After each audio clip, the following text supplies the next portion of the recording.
Amongst the long lists of foreign policy failures and contradictions in the last few years, including of course the bombing of Libya, the desire to arm the rebels in Syria, has been the unnecessary provocation of Vladimir Putin.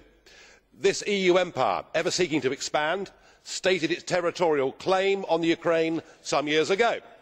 Just to make that worse, of course, some NATO members said they too would like the Ukraine to join NATO.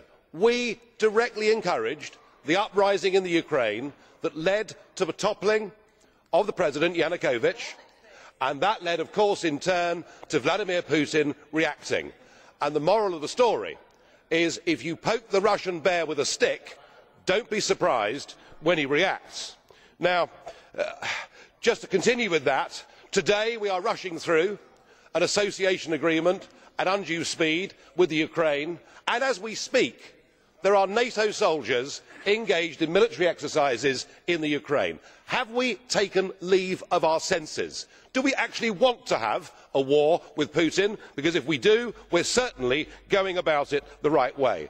Perhaps we ought to recognise that the West now faces the biggest threat and crisis to our way of life that we have seen for over 70 years. The recent beheadings of the British and American hostages graphically illustrates the problem. And of course we have our own citizens from our own countries engaged in that struggle too.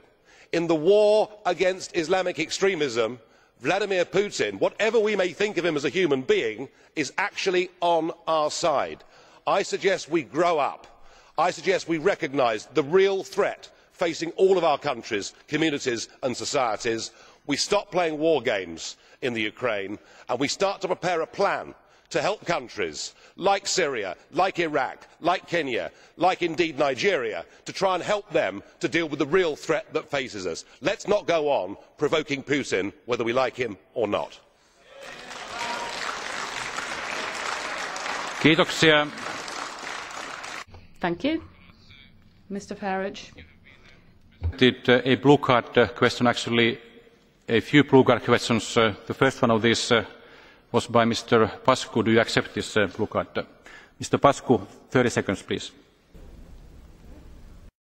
Sir, in your considerate opinion, what is better, to have Russian soldiers fighting a war on the territory of Ukraine or NATO troops exercising as a response to that on the territory of Ukraine? Mr. Farage, 30 seconds, please. I think, sir, the point that I was making is that there should be a huge degree of guilt in this House about what provoked all of this in the first place, and we saw Western Ukrainians waving European flags, rioting, setting fire to things and effectively staging a coup d'état which brought down the Ukrainian president, which has led to this instability. Yes, you are the guilty people and you refuse to accept it. Seuraava